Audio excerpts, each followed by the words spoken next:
I got married very young and I got divorced very young. And I remember I was scared because I couldn't wake up in the morning and wake up with my kids. And I couldn't go to sleep with my kids. I was going through a very tough stage of a man's life getting divorced. I tried to be as present as I could. Parties and swimming pool and ballet, I always tried to be there. And but but still, it's you feel like you got divorced, you failed also as a father. And my father has always been a good father. I always had a soup on my table, hard worker.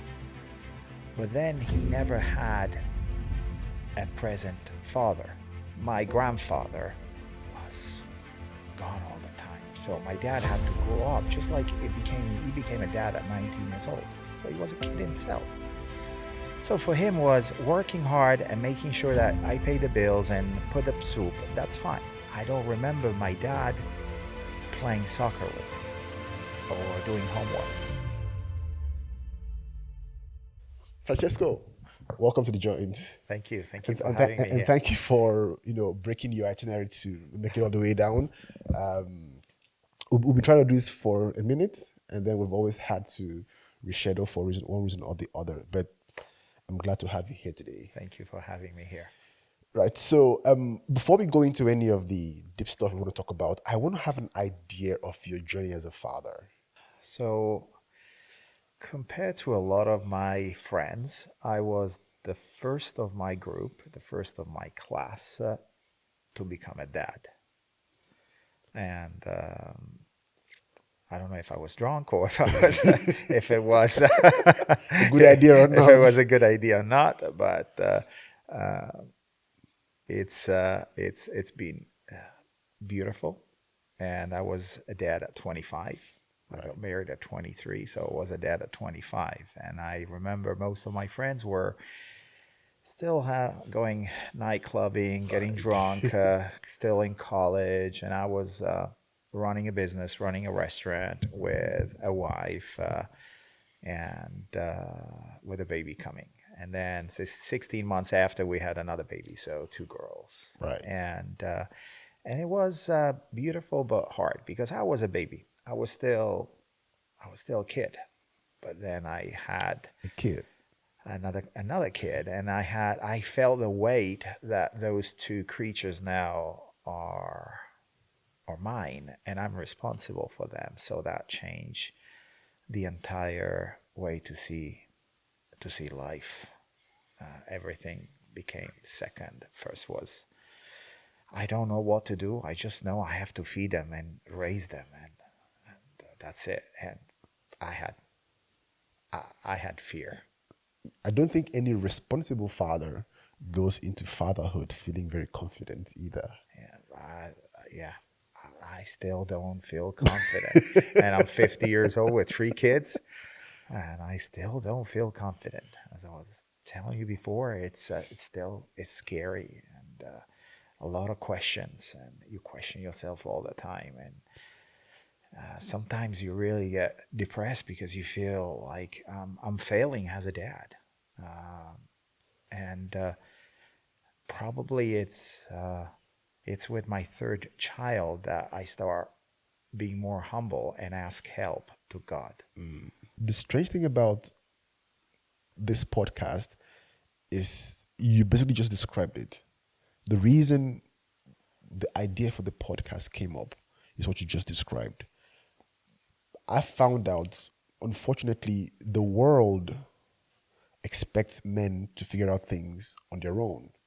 There aren't real systems of education or knowledge transference from one man to the other man on how to handle fatherhood. And in any case, fatherhood for different people is different, because you're not doing fatherhood in a silo. You're doing fatherhood with your wife, and her parenting style affects how you are a father to your kids. So we created this podcast so everyone could share their experience. And then even if your experience has looks not like mine, but just knowing that I'm not suffering alone, that other fathers or elsewhere are also suffering as well, it gives me a bit of confidence that, oh, okay, maybe I'm not the worst dad in the world. Yeah. So I mean, I'm saying all of that to say you're not alone, man. Yeah, well, yeah, that when you talk to people, and because for example, I got divorced. I got married very young, and I got Okay. divorced very young. And I remember I was scared because I couldn't wake up in the morning and and wake up with my kids. And I couldn't go to sleep with my kids. I was going through a very tough stage of a man life getting divorced. It was not growing with my children and help them and breathe. One of the things I missed still today of my first two daughters was seeing them sleeping and breathing their breath at night. And that is something I'm always gonna miss that stage. And but then I said when we were getting divorced to my wife, the main thing is that I'm in my life, in the kids' life, every day, no matter what. My life has to go around the life of my two daughters. So that was my main concern, and also my ex-wife main concern is to have the house we bought and everything, and our lives had to go around the two of them. That's so I used to wake up early, like I remember 5 o'clock in the morning before going to work, go to my ex-wife house, my house, and wake my kids up, get them ready, and take them to school, and then go to work. So I base my work on the time of my daughters. That was my, but then, and that's how it's been all the time till they were old enough to go to college by themselves. But that's how that was very important for me, and I tried to be as present as I could. Parties and swimming pool and ballet, I always try to be there, and but but still, it's you feel like you got divorced, you failed also as a father because I couldn't be there every day in their lives. And there's a lack in that in my daughter's life of a man present every day. And that is, for me, that is a failure as a father. And I know talking to friends that they feel the same way. You said you try to be as present as possible. Did you have a present father growing up? Growing up, it's funny that this is a thing that it's just coming up with my wife right now because we're talking a lot. Um, and my father has always been a good father. I always had a soup on my table, hard worker, but then he never had a present father. My grandfather was gone all the time. So my dad had to grow up just like he became a dad at 19 years old. So he was a kid himself. So for him was working hard and making sure that I pay the bills and put up soup. That's fine. I don't remember my dad playing soccer with me or doing homework with me. I remember coming sometimes to my sport events. Yes, he's always been a loving father, but I don't remember spending a lot of quality. The thing I remember, for example, on a Sunday afternoon, listening to the soccer. And I remember he would miss anything, even a communion or a marriage for Roma playing. And that's the only thing I remember that was the time he was home. That's something I remember about being a child. The Sundays were you couldn't talk, you couldn't do anything because dad had to watch the soccer. So I don't have a memory of spending that much time of quality with me growing up. So I grew up playing Lego by myself, playing Mm. soccer by myself in the courtyard. And so even today as an adult, I like to be alone. Mm. I love it. You're used to your own presence. I love my own being by myself. And so talking to my wife, she goes, "Do you see? But that's a reflection of how you grew up." Right. So I like to spend time with my son, but still today I'm very selfish in trying to be by myself because that's how I was raised, which is not fair for my little one that he's 11. So I try to spend time with him, do homework. I want that he grows and he has something a little bit more than what I had. The topic for today's podcast is ambassadorial fatherhood. In your experience, what is ambassadorial fatherhood? Well, an ambassador represents a country in somewhere else. So in this case, I'm representing the Holy Father and what he thinks and and what it could be right, and try to represent in the best way possible what God wants for me to do for my son. But that's a huge challenge. That is big. And I love history, and I read a lot of history. And I can see, even in the history, even in the Bible, the first father, Adam, I mean, look at these kids. So I don't know of someone that is being so good to be how would you say in English, to be A role model, a role model right? of an ambassador for the Holy Father on earth. So in in Italian we say mal comune mezzo gaudio. It's I don't know how to translate it in English. So but I can see that the problem I have, other people bigger than me with their names on a book had the same stroke. Oh, even more, even worse. So I go, okay, well, maybe I'm not that bad. Right. The opposite of being an ambassador father is being an owner father.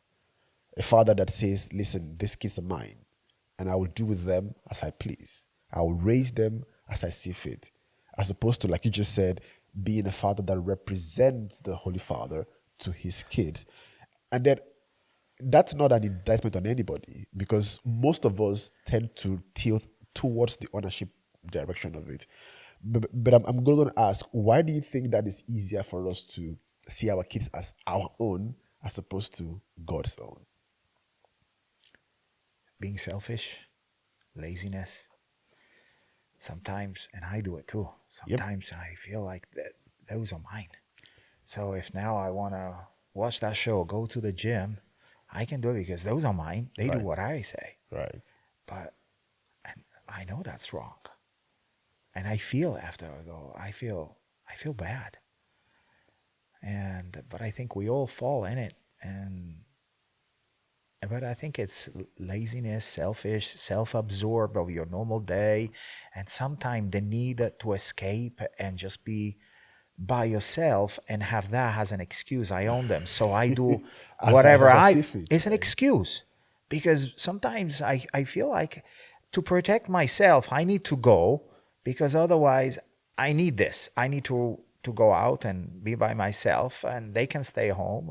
And my kids, they do what I say, but it's being selfish. And I know that's not a good example for your children, because then they're gonna do the same. When they grow up, right? When they grow, they're gonna do the same. And I can see I do sometimes. I recognize sometimes when I do say something to my son, I see my dad, and I don't like it. And I don't like it, but I repeat the same mistake many times, and I see that I'm doing what my dad did, which it was a good dad. But I don't want to be like my dad. I want to do better. Right. It's like when you're training, you want to be better than yesterday. You want to be better today.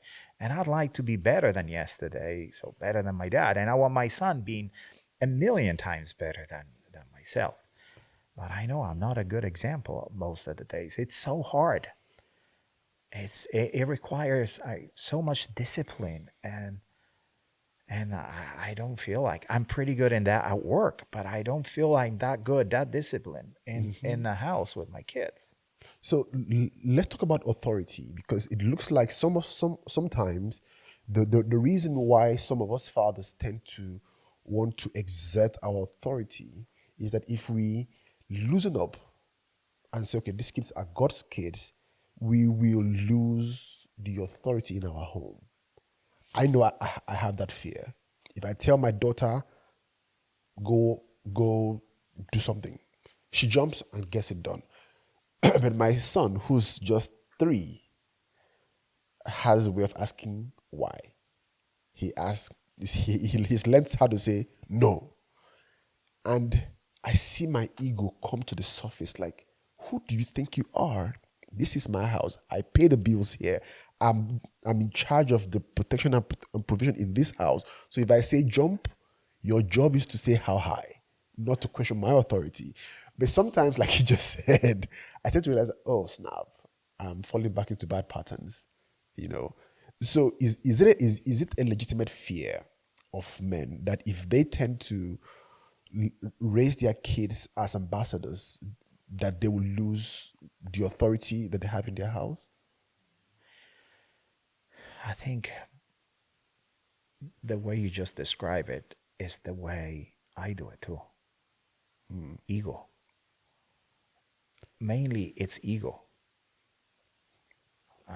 Mainly it's ego. And I feel like he answered. Even this morning, going to school, it's been a challenge. It took us 45 minutes, and it was just a mental scenario. And my wife and I, we're not good parents because look what we did. Instead of, I was just saying what you just said. This is my house. These are my rules. Instead of, my wife said, you didn't sit next to him and go, hey, what is that? It upsets you. What do you want me? Well, let's see it from your point of view as well. And do as you said, that the ambassador, being an ambassador, instead of pointing the finger from standing up to a lower position, like I'm your boss, you shut up, and these are my rules. But that's our ego coming in, I think. And also ignorance, and not ignorant as an ignorant person, but ignorance in being that ambassador, which I'm not good at. Most of us fathers raise our kids how we were raised. Yeah. And even with our best intention of doing differently, we sometimes slip back into familiar patterns, you know. Yeah. So do you think it is possible to unlearn how we were raised? Do you think it's possible? Yeah, you need a lot of discipline for that, man. Because imagine it's like resetting almost yourself. There's this great chiropractor, Dr. Joe Dispenza, that he said you can reset yourself if you continue to react to a behaving of another person. You react in the same way, you will never reset your brain to that situation. But instead, if you start reacting in another way, your brain start to learn and other synapses start to chip in. But it takes a lot of efforts and a lot of discipline, because I see that I react to certain answers of my son always in the same way, which is wrong. I should reset first myself and step back and try to react in a different way. And when I do it, and I did it with my son, I can see that I get another kid. Right. I can see it. If I sit next to him and don't stand up, like, Yeah, you bring yourself to his level. and try to talk instead of, the Romans would say a good emperor is a primus inter pares. We are equal. I'm the first, but of my equal. Right. And I get a different reaction from my son. But doing that with the stress that you have as a dad, as a husband, with a job, with bills, with any problem, the furnace that is not working, and the garden and your neighbor. And that is hard at the beginning of the day to be a good primus inter pares. We had tons of Roman emperors. I think just one or two were able to be that primus inter pares. The rest were just leaders crazy. And so it is not an easy task to do all the time. But I've noticed that since I met God, and it was with my son came my third one, and thanks to my wife, I found the path of God again, which I lost for many years. I grew up as a Catholic person, but I found it with my son, and I pray a lot. And I can feel that the presence of God made me much better, much better. And I think prayer does two things. besides being a vehicle of communication between us and God, it is also a vehicle of change. So it changes you before anything else. Yeah. You know, I used to say this to my wife that I feel cleaner when I Yeah. come out of prayer. Yeah. Yeah. It It's has a way true. of making me feel, yeah, I've been in a holy space. So therefore I feel a little bit clean of my earlier on you spoke about discipline, Yeah. because that ties into this. How you raise your kids as an ambassador also means sometimes you have to tell them, Peace. listen, this is bad behavior, and this bad behavior attracts consequences. Now, different people have different opinions on discipline, but I know for the most part, most of us fathers believe that a child should be disciplined. So how are you, in light of the process that you're going through, how are you rearranging your idea of discipline? I'm very military as a so sometimes I'm You do have a military background, right? yeah, I did my military service, and I'm a police officer. So sometimes people listen to me more on the roads than at home. Oh, So, but it's I want that my son understands that you do this, there's a consequence. right. And sometimes I don't. I go, you want to do this? There's a consequence. You don't. You don't do this, and he goes in a fit. He goes in a fit. But my wife, she's more soft. And sometimes my son sees this weakness between me that I'm strict on a discipline and too much sometimes. I go, done. You done? You don't want to go? You don't, but you're going to lose this other thing. So I think my wife on the other side goes, oh, you can't do that. We have to more talk to him and, and let him understand that there's options. And so the problem most of the time, it's the mom and dad that are not on the same Same page. page. And those little creatures see that. They know how to manipulate that scenario. And so it's hard to give the discipline and the non-discipline when already mom and dad are not on the same page in terms of discipline. Because we go back to when we were kids. I feel like I'm a little bit too hard sometimes with my son in terms of, yep, done. I don't talk to you anymore. How about your daughters? With my daughters is they girls. So the girls with a dad, they can wrap you up on their finger Right, as it's right, it's chemistry. I don't know what it is. Maybe between boys, you and the son, it's just the boy and boy, and the right. little boy that comes There's out of you. there's the competition. There's the competition. Hey, this is my tree. This is my tree.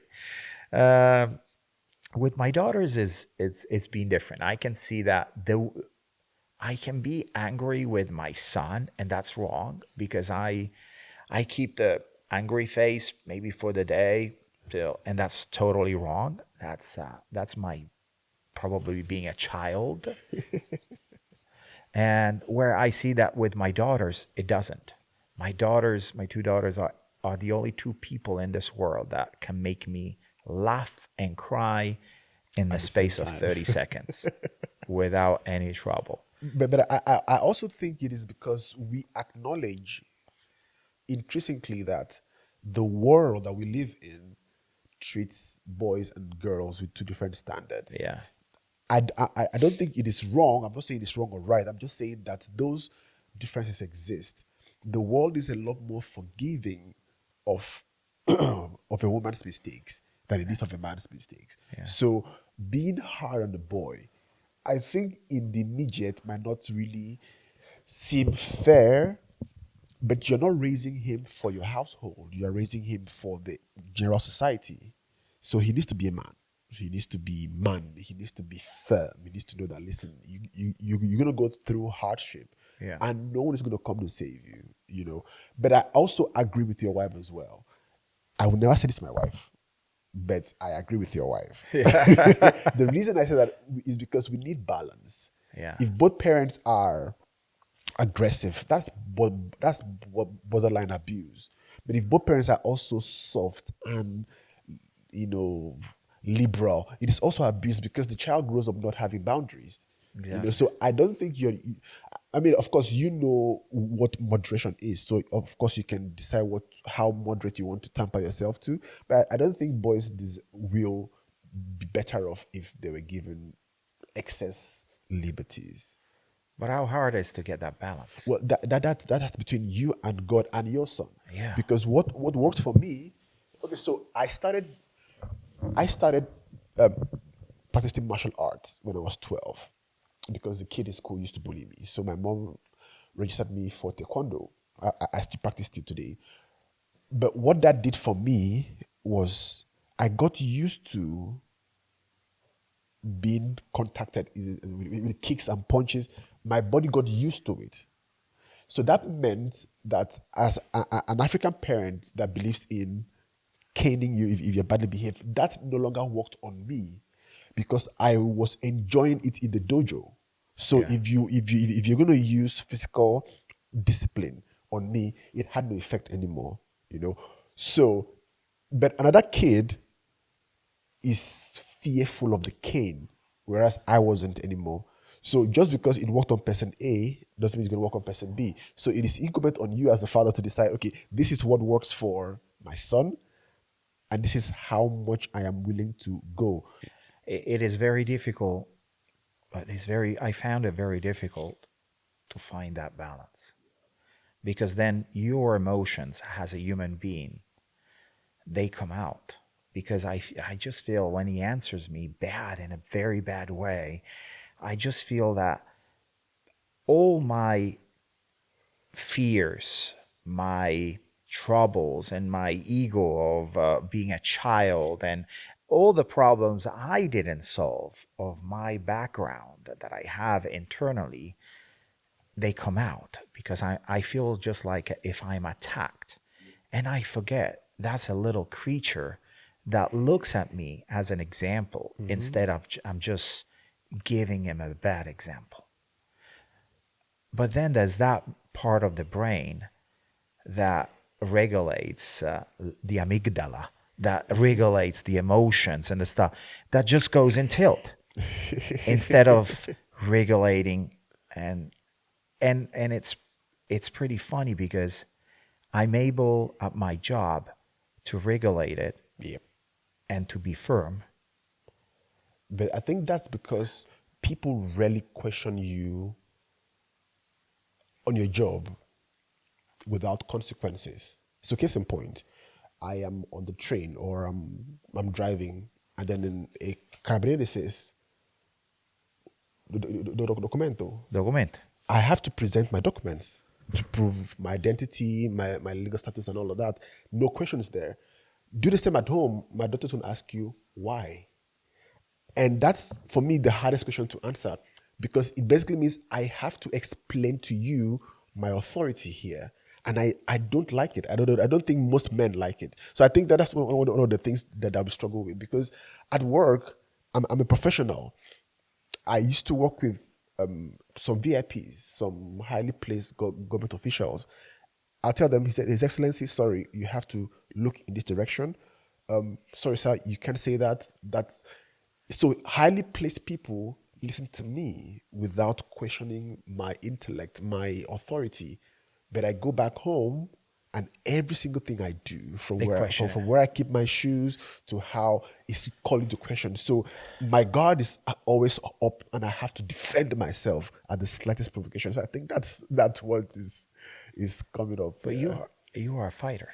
Yeah, I am a fighter, And that's I did boxing and Brazilian Jiu-Jitsu all my oh, life. I'm a okay. brown belt in Brazilian Jiu-Jitsu. I did for 25 years boxing. So I think it's this need of the path of what we are. We went to physical martial arts probably to put that anger in there, and we have this character that is always there on guard, on a guard. But then I forget that those are my little creature. That's my family, and I should just put down everything. But sometimes I take it like an attack to myself, Yep. and that's wrong. And I react bad, and no, I shouldn't do that. Even though you feel like what you're doing is wrong, Yeah, but do you think he will benefit more in the future? I'll give an example. So my son is circumcised, right? On the day he was circumcised, I could see the pain, but I knew in the long run, for medical reasons, he would thank me for that. yeah, You know, we were talking earlier about when my daughter was getting her immunization. When she was getting the shots, she didn't like it. I didn't like it either because I knew for the next couple of nights I'll have to deal with fevers and all of that. But in the long run, it was for her own benefit. So the world is going to ask you some questions as well. And the world isn't going to be as moderate, as temperate, as regulated as you are at home. So I think unconsciously you are prepping him for the world that does not play by certain rules. exactly. You know. So, but for some reason we still cannot get ourselves to think that we are doing the right job. That is in my mind a lot of the time, and that's what I said a lot of the time. When I get angry, I tell my son and my wife, outside of that door, there's not me and mommy cuddling you and protecting you. There are sharks Right. ready to eat you. So get up, do what we ask. Because as soon you walk outside of the door, they're not gonna ask. They're gonna require it. And you cooked, you would be done.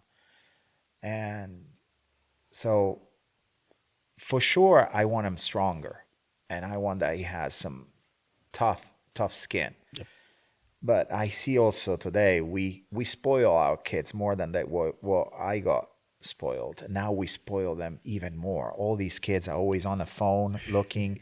The entire house, the entire world could just collapse around them, and And they don't notice. And I don't want that for my son or my daughters. We do a lot of that. We do some training for bullyism and for self-defense. Right. And one of the first things we talk about is these, especially ladies, I see them, or young girls, I'm sorry, young girls at the subway station like this. And I could pass, even if it's night, and I'm the only man passing next to them. They don't No look. And awareness. no awareness and nothing. So I always tell my kids, my daughters, even if they're grown up, don't do that. Don't try. So, and I'm trying to do that with my son. And sometimes I realize it's a little bit, my wife goes, oh, you don't demand too much on him. Just relax. And I go, no, I don't want that.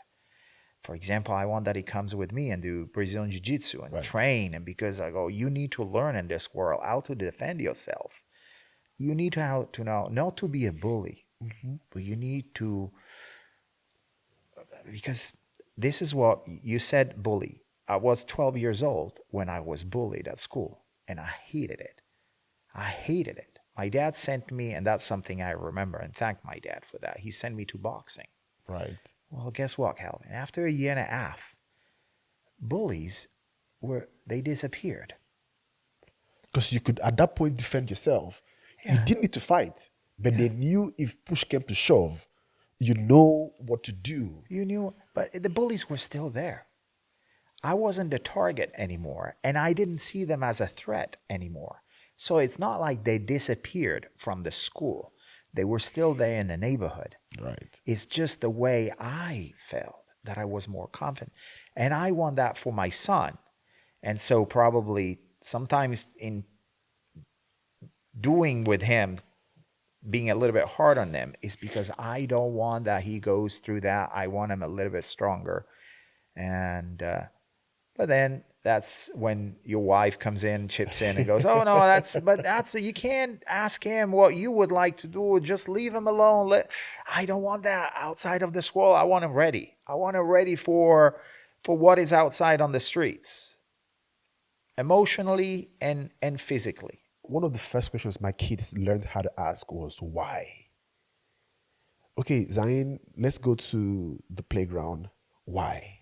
Or he should say, Daddy, let's go to the beach because we live close to Lago di Bracciano. Yeah. Let's go to the beach. And I said, no. She'll say, why? Why?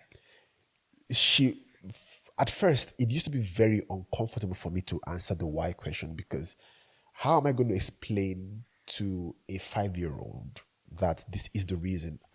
I feel like her brain isn't strong enough to understand reason.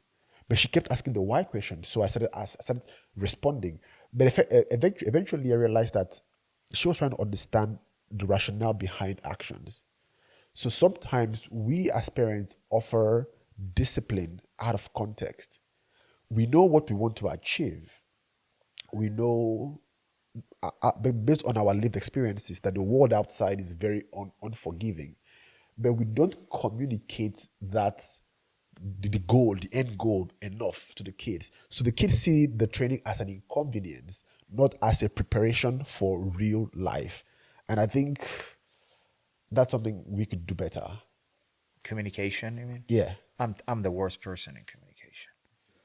I'm really bad with.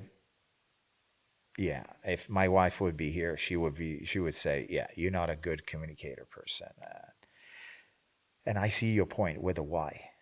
And I see it mainly with, in the house, why. I'm good in explaining when I'm at work, but when I'm in the house, probably I'm so tired that I don't explain. And when my wife or my son goes, but why? I just feel it has you challenging me on my decision, Yep. on why we're not going there, because I said no. And that should be enough. And that should be enough. But why? And that's when probably my ego gets hurt, because I'm in charge here. Right. So and that's how I feel I need probably to change. And coming here, I was praying. And in the morning I pray because I feel like I need some help. There are certain things that trigger my ego, and one of them is that why, especially of my wife. Why? Because that's the way I'd like to.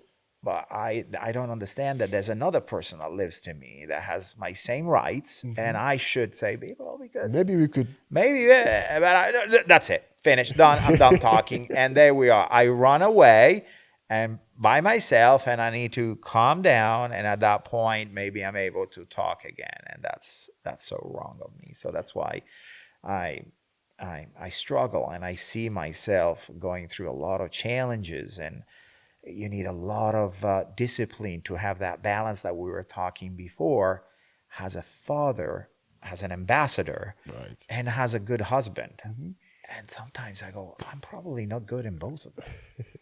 Because I feel I got so much first to learn and set myself that comfort and that security that I lack and I can't give to my family, and be that. For example, I've noticed that if we have an apocalyptic scenario of zombies, I would be pretty good. Right. I go in war mode. You can hunt. You can. I could, but if you give me little, oh, did you pay the bills? Did you forget? Did you why? But I break. Crumble. I crumble. I don't know if other fathers or husbands I can think relate all to of that. us are in the same category. Is if there's a problem, like it happened, my wife go, oh, I got a flat tire in my car. I'm Don't there. worry, we'll sort it out. There's no problem. But when there's little stuff, oh, the fork, the bread, the bed is, oh, we forgot the bread. I go mental. Yeah, those little mundane things just They drive me nuts. drives it. It makes me feel exhausted. Yeah, exactly. I feel like draining, Right. and I'm just like, oh, and that's where I have to go to the gym and wrestle a little bit, because I need to get out that. Yeah. That's a good thing, because some people don't have an avenue to expend that energy from, and your family does not deserve it. No, The punching bag at the gym does. that's The mat at dojo deserves it, but your family doesn't. No. So having that outlet to vent outside, Yeah. it is a really healthy thing. Now, as we begin to bring the conversation to an end, I want to ask this: which part of fatherhood took you the longest to learn? What about fatherhood took you the longest to learn? Because you've been a father for north of 25 years, so 26 years. exactly. So I, I don't know what I've learned. Probably I've learned much more with my son in loving God and that I need help. That would be my first answer. right, I've learned more with my third son, probably for the time I spent, because I'm with him every day, than I've learned with my two daughters. But I've learned a lot to love and to ask help to God through my son and for my son. That it's probably what I've learned. if a father is watching this right now and he's also feeling like you're feeling, like, I don't think I'm a good father. Of course, I'm doing the normal things. I'm providing, I'm protecting, I'm present, but somehow a portion of me still feels inadequate. What would you say to that Ask for person? help of God and pray, because I feel like when I'm in the woods and I'm praying, in that moment I get chills. I feel chills. I can't explain it. And being humble, because sometimes, as we said before, we have that ego that we don't need help. I don't need help. I can do it by I got myself. this. I'm strong. You're not. But already, if you are questioning yourself that you are not doing the right thing, you are, I think, already on the right path, because you're already recognizing something that you're lacking. The problem is those people that don't question themselves and that have that, oh, I'm going, I got this. I got this, and you are totally wrong. But if you're already thinking that maybe you're not doing the right thing or you are failing, well, that's already a beginning. I think that you're already on the path in finding. It's like a guy that goes on the highway and goes, oh, I'm going right, and I'm going to Milan instead of you going to Naples, and you go, I'm right. But if you start going, I think I start to see The Mount sign, Vesuvius yeah. instead of the Duomo Milan. Probably I'm the I wrong. should. Well, you are in a good in a good position now that you can change route and go on another path. But definitely take down that wall of arrogance that the man has to have, because we are the man. We are in charge. We are the stronger. We have to show to the people around us that we are strong and we can manage it. Sometimes to take it down and ask for help, and I do it a lot. Just putting my hands like this sometimes in the wood. I have to look around if see if there's anyone looking at me, because I go, I'll probably Right. look crazy, but I go, please help me. I just need some help. And I get chills on my skin in that moment. And it's just giving me chills right now and just explaining it, because I feel chills and my eyes get watery. And I know in that moment I feel like there is him. Right. And in one way or another, he's gonna guide me and in the right place, because that's what he did. He's been with me for the last 11 years. I know he's been with me for 50 years, Right. but I feel him in the last 11 More than you have more been. than ever, more than ever. That's fabulous, man. So usually we close the podcast with a prayer. So Sure. do you want to pray? Do you mind praying for us? Oh, well, absolutely. All right. Well, God, thank you so much for the people I met in the last year, and especially this church, because we are meeting a lot of people that are helping me a lot to understand and be a better person, and just stay next to us, stay next to me all the time, and guide me and take me and through your light on the right path to be always a good dad, a good husband, and a good person. Thank you for make me meet Calvin, and this talk today was great, and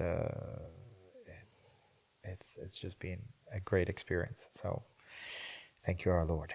Amen. Amen. Thank you, man. Thank you, Aaron. Appreciate it.